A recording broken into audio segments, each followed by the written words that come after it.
Imagine you're sitting across from a friend you've known for years. You share a personal story, something you trust them with, when suddenly their expression darkens.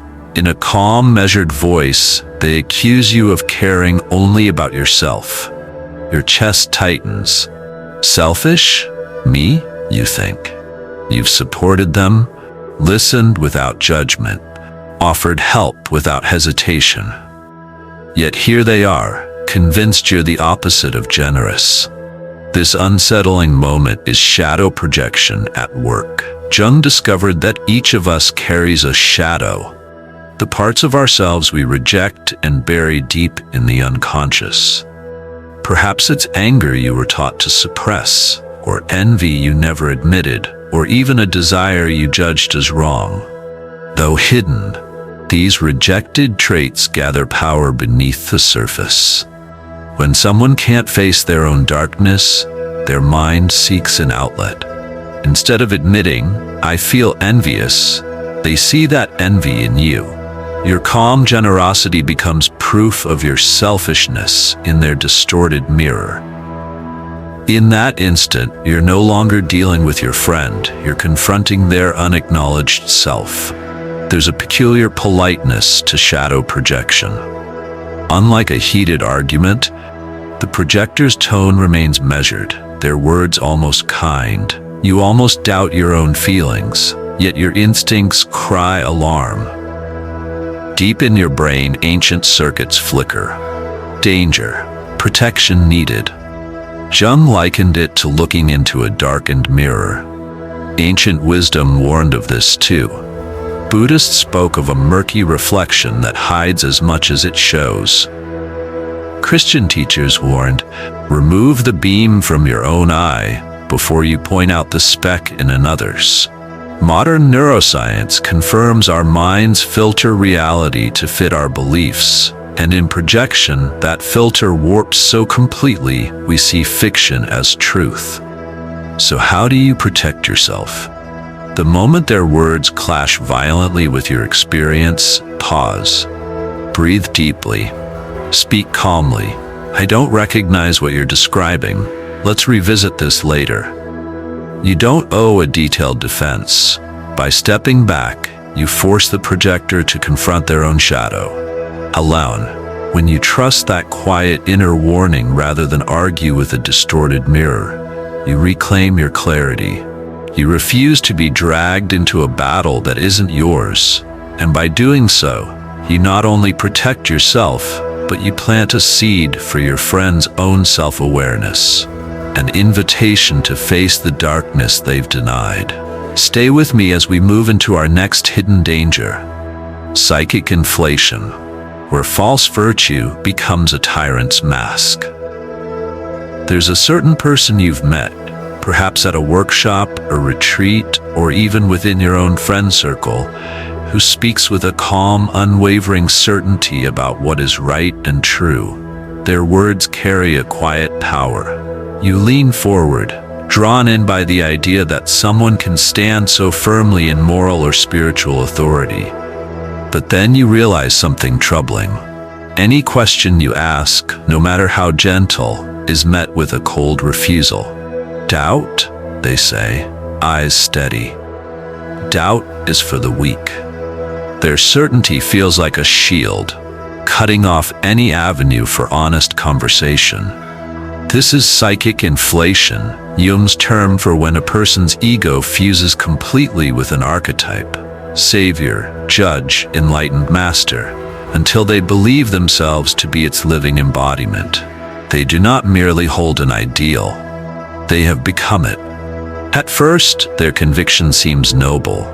A leader who never wavers, a guide who never hesitates, who wouldn't admire that? Yet behind that unwavering exterior lies a mind that can no longer question itself. With every challenge dismissed, they harden further, building walls around their certainty. History is littered with charismatic figures whose absolute faith in their own moral or spiritual calling led to devastating outcomes. They drew followers hungry for guidance in chaotic times, only to demand unquestioning obedience. In their presence, even gentle critique feels like blasphemy. Ancient teachers recognized this danger long before Jung named it. Medieval mystics warned against the trap of spiritual pride. Zen masters spoke of Zen sickness, where enlightenment inflates the ego rather than humbling it. Today, neuroscience shows us that certainty activates our reward centers, making doubt feel painful and threatening.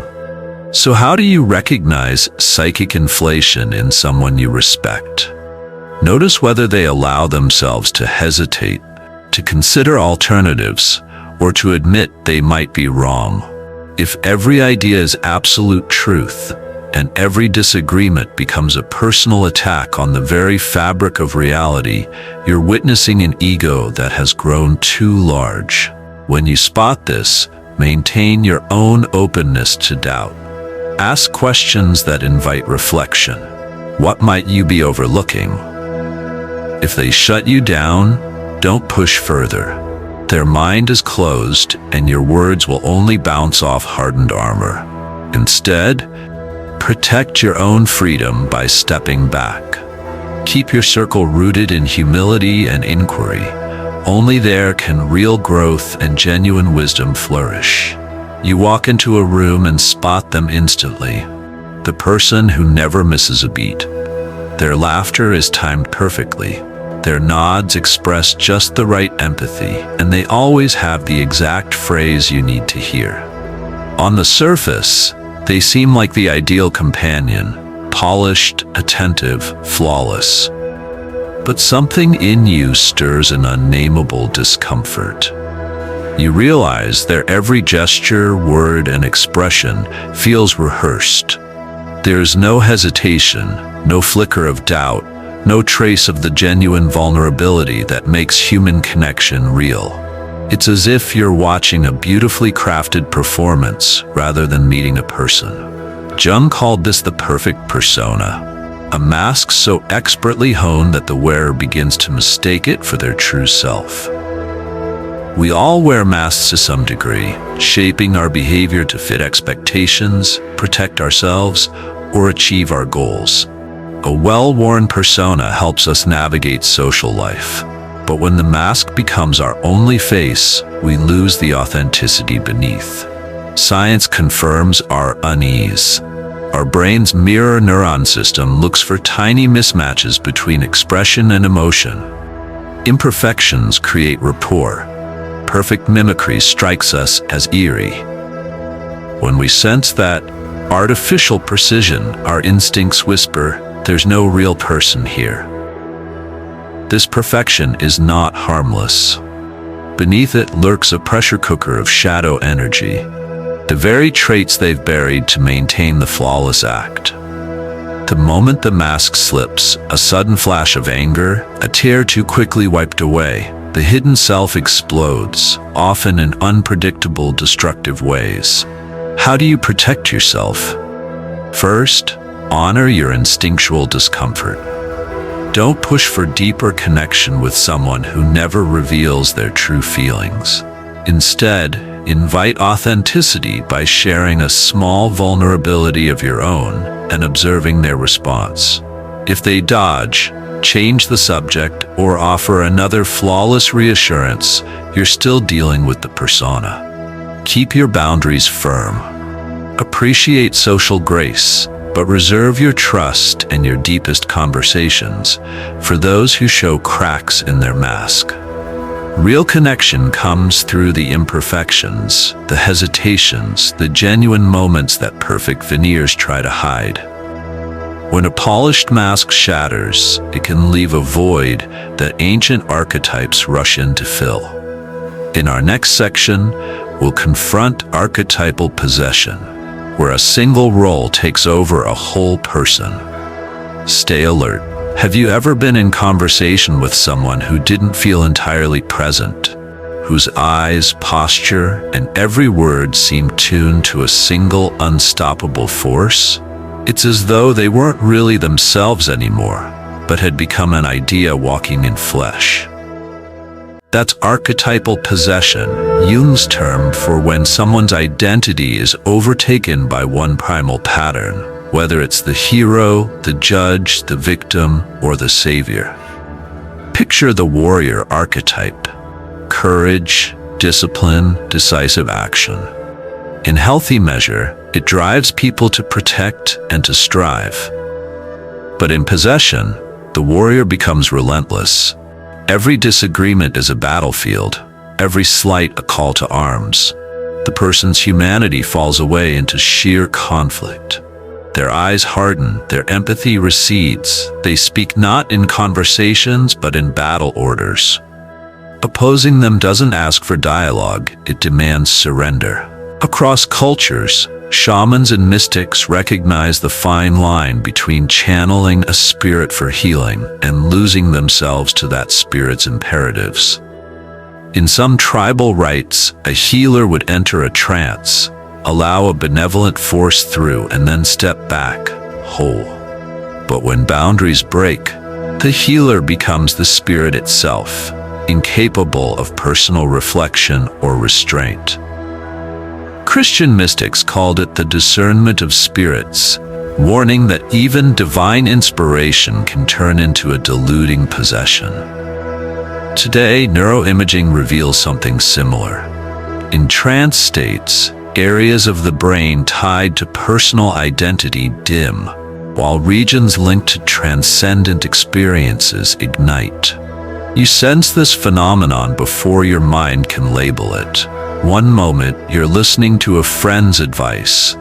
The next, their words hit you as though you're confronting a doctrinal manifesto. Their certainty becomes a wall, not a bridge. If you try to point out shades of gray, you're met with the steely conviction of someone convinced they alone carry absolute truth. Their presence drains the room of nuance. The peril is real. Once a person's ego is swallowed by a single archetype, they cannot question motives or foresee consequences. Compassion can morph into fanaticism, righteousness into merciless judgment.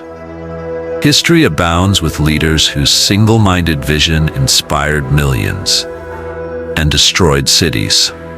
Their followers, enraptured by that archetypal force, gave themselves without hesitation. So how do you protect yourself? First, watch for the vanishing of the human behind the mask. Notice whether warmth, doubt, or simple humor ever surfaces. Second, test their flexibility. Offer a genuinely different perspective, gently. If they respond by doubling down as if the world itself hung in the balance, that signals possession. Finally, keep your distance. You don't need to argue. You need only to step out of their orbit. Their power relies on an audience. Your withdrawal removes the stage. Archetypal possession shows how a powerful idea can swallow a whole person until nothing remains but a one-track force. By staying alert to the human in everyone, you safeguard real connection and avoid becoming a pawn in an ancient drama. Have you ever noticed someone who seems stuck, always ending up in the same heartbreak, betrayal, or failure, no matter how hard they try to change? One friend after another lets them down. A string of toxic jobs, the same old argument replayed until you dread the invitation. Jung called this the compulsion to repeat, an unconscious drive born from childhood wounds so potent they shape our lives until we finally face them. Early trauma, abandonment, neglect, humiliation doesn't simply fade. It carves deep neural pathways, wiring the brain to seek familiar scenarios, even if they hurt. Imagine a garden hose bent into a tight loop. Water naturally flows the easiest path, no matter how twisted. In the same way, our minds recreate the looped path of trauma, replaying painful events until we stop and reroute the flow.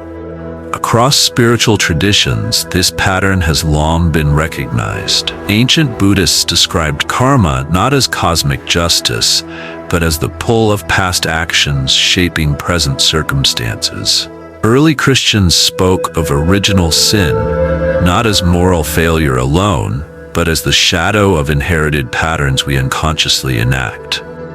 Modern neuroscience confirms that early experiences form lasting neural highways, and those highways drive behavior long before our conscious mind weighs in. When someone lives this loop, they become like actors trapped in a one-scene play, desperate for a different ending they can't write. They don't recognize their role. Each repeat feels like destiny, not choice. And because these dramas often involve the people around them, their compulsion can draw you in too, casting you in the same part you played before, until you realize you're following a script written long before you arrived. Spotting the compulsion isn't always easy. Notice when a person's stories start echoing each other. He did the same thing last time, they say, and the next time it happens again. Watch their shock when the scenario loops, genuine surprise that history has repeated itself. That shock, in Jung's words, is the mind's final defense. It can't be me, it must be fate. Protect yourself by refusing the next act. If you sense you're stepping onto a familiar stage, pause. Ask, what if we tried something completely new? Encourage them to break the pattern. Shift friendship roles, seek different relationships, try fresh approaches. You can't rewrite someone's neural pathways for them, but you can refuse to play along with the old script. Breaking the loop takes conscious effort, but the payoff is freedom. When the compulsion finally slips, a person steps off the circular path into a new life. One not determined by old wounds, but guided by conscious choice. All the hidden dangers we've uncovered, shadow projection, psychic inflation, perfect masks, archetypal possession, and repeating tragedies, share one root cause: the unintegrated shadow. Jung taught that true freedom doesn't come from fleeing our darker parts, but from bringing them into the light, integrating them into our conscious self. Think of the shadow as a locked room beneath your house. If you never enter, whatever you shove inside, anger, envy, shame, raw creativity, just piles up, rotting in the dark. Eventually, that pressure bursts through the floorboards. But if you choose to open the door, you can clean, sort, and repurpose those stored feelings into something useful. A workshop of self-awareness rather than a vault of buried toxicity. Ancient wisdom spoke of this transformation long before Jung. Tibetan Buddhists taught how to turn poison into medicine, using suffering as the springboard for compassion. Alchemists spoke of transmuting lead into gold, a symbol of turning base impulses into noble qualities. Sufi mystics warned that the veil of light, false spiritual pride, must be pierced before one reaches true humility. Jung simply framed these insights in psychological terms: shadow integration. Modern neuroscience confirms what these traditions described. As you face and accept your hidden feelings, new neural pathways form. The primitive parts of your brain, quick to react and defend, begin to connect with your prefrontal cortex, the seat of reflection and choice. Over time, this rewiring allows you to respond rather than react, to choose compassion over defense, and to tap into creative energy that once lay dormant. So what does an integrated person feel and do? You'll notice genuine humility when they speak of their flaws. No grand admission, just honest acknowledgement. When they make a mistake, they own it. They don't need a public spectacle or a private shame spiral. They simply adjust course. Their compassion for others' faults comes from knowing those faults in themselves. They think in shades of gray, aware that good and bad coexist in every human. And above all, they radiate a quiet confidence that doesn't need constant validation. You can begin this work today in simple steps. 1. Journal your triggers. Whenever you feel a surge, anger, jealousy, shame, pause and ask, what part of me is speaking? Write without censorship. 2. Dialogue with feelings. In quiet reflection, imagine your emotion as a person. Ask it why it's there and listen for an unexpected reply. 3. Dream mapping. Keep a notebook by your bed. Record every fragment you recall and look for repeating symbols. These are your shadow speaking. 4. Creative channeling. Paint, write, or move freely. Let your hidden self use art to express what words cannot. 5. Safe sharing. Find 1 or 2 trusted friends or a therapist. Share your discoveries to test and refine your awareness. This path isn't about becoming perfect, it's about becoming whole. As Jung said, I would rather be whole than good. By owning your darkness, you dismantle the power it holds over your life and unlock the full spectrum of your humanity: strength, creativity, empathy, and resilience. We began with that chilling gut reaction, an instinctive warning of danger you couldn't name. Then we peeled back layer after layer of human complexity. We saw how shadow projection turns your kindness into another's accusation. We felt the cold certainty of psychic inflation, where virtue becomes tyranny. We sensed the hollowness of the perfect persona, flawless yet lifeless. We experienced the awe and alarm of archetypal possession, a single role swallowing a whole person. We watched the endless loop of compulsion to repeat, old wounds shaping new pain. Each signal is a silent cry from the unintegrated shadow. Parts of ourselves or others hidden away until they lash out in distortion. But Jung gave us a way forward. Shadow integration. By bringing those buried parts into awareness, we transmute darkness into light, pain into creativity, fragmentation into wholeness. Your next steps: 1. Reflect on which danger resonated most. Where do you see it in your life? 2. Commit to 1 integration practice this week. Journal, dream work, or creative exploration. 3. Share your experience in the comments. Your journey can light the way for someone else. If this exploration moved you, subscribe to PsychVerseX for deeper dives into the hidden forces that shape our lives. Hit the bell so you never miss an insight, because the greatest threats lie in the shadows we refuse to see. Stay vigilant, keep integrating, and step fully into the power of your wholeness. Your mind and the world around you will never be the same.